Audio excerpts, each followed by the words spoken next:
Còn hai chỉ cho nên là tôi chỉ mấy chú xã từ chỉ cứ cho bé trẻ thì chỉ có sản xuất như tôi tôi nói là bây giờ tôi cũng đã kể mà bây giờ chỉ sau chỉ để cho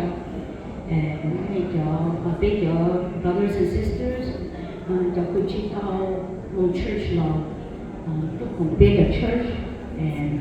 của mỗi đi bé chỉ cứ sau chỉ để cho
Bây giờ tôi cảm thấy những người họ là một trong đó là những nhà họ là một trong là tôi khen thì chỉ là cái cuốn sinh bây giờ họ được của đó là nói hàng dùng đời của cái sẽ hơi nào tôi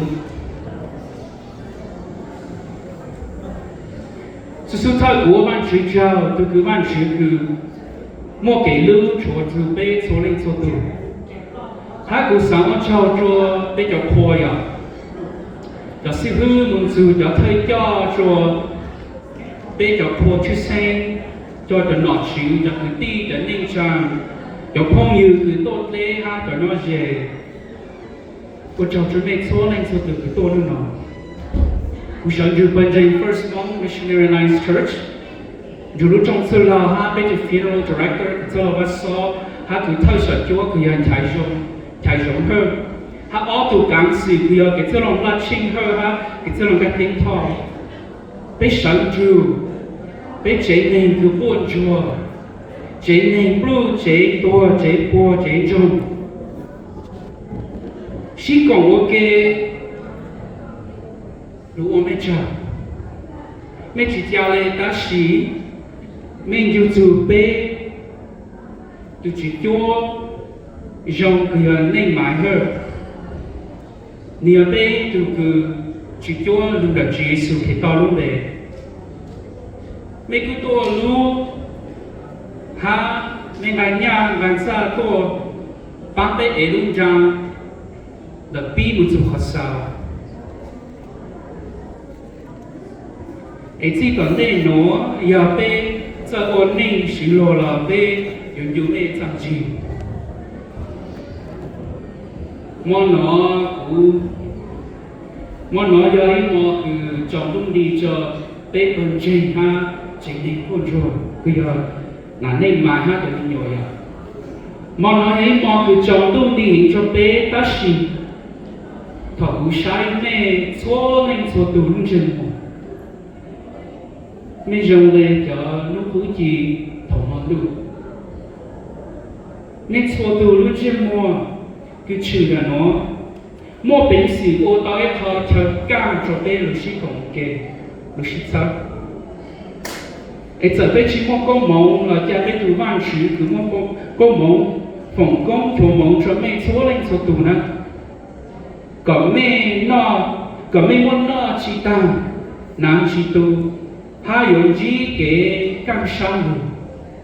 ấy nó cũng kia sẽ cứ ôm mẹ chờ nè cha cũng thọ văn chữ ở đây cũng cái văn chữ từ lúc cho bé cũng sang cái let us pray vâng thì mình sang lưu văn chữ bây giờ mình chụp cơ theo cái chờ tại văn chữ bây giờ nó mong community cứ bên mua communal living as a value bên trên vàng hàng ta văn chữ cái sai bên yêu lương ở trong sáng cứ yo hành niệm mong là văn chữ cái chính nó tám cái chỉ gia lệ bên bóng rồng sọt trống ta chỉ có phòng công chỗ mong cho bên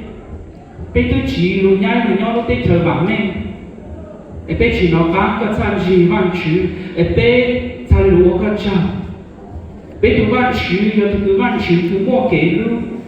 giờ này nó văn chữ cái giờ tôi cứ cảm bây lúc sao chỉ bằng anh đỡ sư văn chữ cái chú lù cứ chú lù yếu đào bây giờ cô mua giờ này nó văn chữ của mỗi sự hợp là nó hai cái số lưu phi cho cho nên biết chỉ số luôn bề amen mỗi thứ sự hư mình cả sáu mươi bộ báo nữa ta chỉ luôn bề là C.S. Lewis nhiều ít từ British professor chỉ như sau là từ văn chữ hai cái kinh doanh này à chỉ như nó như sau cái khoa story là ít ra cái nên cái như tự do em mẹ cả chị nông dục của mẹ mà lên thọ luôn ra rồi đó. It's called the screw tape letters. Screw tape giờ ít từ cứ mỗi hạt cái trang sinh nhung mà ya Satan. Jadi Shalom của tu tao này ya. Satan had a meeting with his minions in hell and trang sinh nhung hạt cho người đó luôn nông hạt ta bé thằng chú ý, bé yếu ô cả nông ninh, tôn ninh, ông chính trị, cả bé làm đâu cha đâu có cả bất chỉ trong một số đông chính trị, em mẹ thằng chị lúc cũ này giờ cái tăng sinh nhau hà lên nữa, cái mỗi từ lúc nông tăng sinh nhau, đã hà ta cũ mỗi phát chỉ gì à, vậy thì hà ta khá bố ta chỉ mua văn chữ xin này rồi cái tăng gì mà ta ô có biết làm sao tôi này lại tôi này sai lúc tu cho trong cho hàng cho lệ sai bố tụi mình nhiều mà lúc chỉ mua xin bố như bảo ta mua tụi chữ chỉ có nào để biết làm nó có để bố như chữ gì để mua tụi thiên ô lúc nó là ta ô của bố như chữ xong biết làm bố ta chỉ mua tu tao nữa khá bố ta chỉ mua tu tao sao mà vậy cái tăng gì mà ta ô chỉ ô hết được hả thầu chí tụi nhóm là thế mà nếu khá chúng tu tao cha nên đau tôi nên chỉ khá chúng tu chính trên nữa chỉ cho cụ bố mà chỉ cho lưu để bố như chính trên là ta chỉ muốn tu tao ha tôi nên mua cái giàu cái chủ bố như bố ta cũng mua lúc gì để tụi thi bê hả ta giờ này có để bé ta chỉ muốn tu chính trên chỉ muốn họ cứ mua nu mua cái giá sao để cho mỗi gì để ta chỉ tao có qua chịu hơn nữa phong đỡ văn lục cũ tu khá chủ tu chính trên để giờ này thì tài ở để bố như tao mong sư để biết làm sao lúc này để mỗi tu thì bao đúng nông đỡ như mà sợ trên ta tăng thì nó hạ lên nói cho tăng gì người ta lúc chỉ nói lúc chỉ trong bé hạ cho nông nên là té hạ ta mẹ chỉ ni mama nè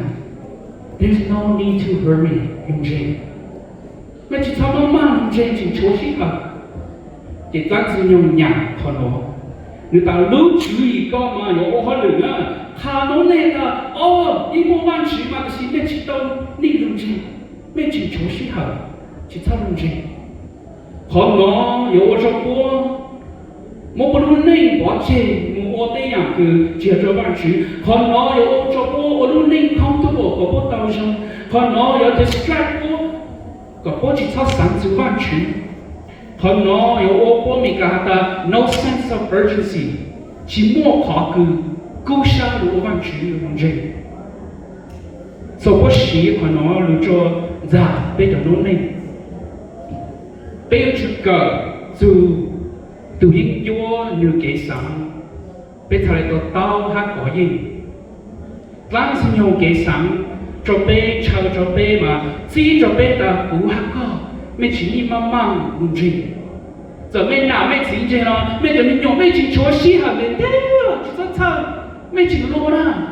toàn nó mẹ lần nào mẹ mà lên muốn gì hắn nói giờ lắng xin nhau cho lưu cứ giờ mình giảm bé bé sai bằng chữ chú lưu we know bé nó nói ta how do humans typically spend their time nông nên chỉ có lúc xí hở lấy càng này rồi của tê bé ta nông nên bé chỉ bé lúc xí hở cho tê khủng nhóm hùng la tê của yếu của chúa xin nhớ cho yếu hàm trong trao ngay những cái trao như hà lên nó Jesus answered them, truly, truly, I say to you, you are seeking me, not because you saw signs, but because you ate your fill of loaves. Yohan trong trong ngay được cho hà lên nó. Giêsu tế hà ta, cú khá chênh cho mẹ hà ta, tư yo vì cú mô mỏ cho mẹ nó chào, mẹ cha tuôn trả cú. Chỉ yo vì mẹ bù, tế chú chỉ chính chính cứ cú ô. Context, phong đợi nó, Yohan sau sư thổ Giêsu mua chi mà hà để 5 loaves of bread and 2 fish. Ở thùng gì thế này vậy? Hát cho khách chi đỡ phi tàu chi phẳng tôn này nè. Giờ mấy một cái tu họ giờ chính nên sửa chi phẳng từ chính nên cái chỉ tàu sửa cho có phu hát cho mình nhiều để các ta chủ lấy gì phẳng. Chỉ sử mua ở chi luôn nhiều ở thùng gì phi chi phẳng lên. Để quân nó tàu plan sau rồi. Chỉ quân ta lại chào Giêsu. Giêsu bảo lên nó, Giêsu ta lại khá chỉ hát. Cho họ có chi phẳng lên để ô thùng nó ở thùng gì. Sẵn mà phi bế chi phẳng tập lên này rồi. Cũng chỉ là cú hát có, giờ bế mua ít thứ ô, chú chỉ lên nó bế giờ chồng hát. Hát ta giờ chồng như thế chỉ trái đồ này rồi. 但是耶稣还是说的，没只要照顾为没保护要那个，但是没照顾就好没路不照了是呢，没警察对恐怖啦对，但是没去保护要那个的大了。You are only chasing me because you have your fill, your stomachs are full, but you actually don't know who I am.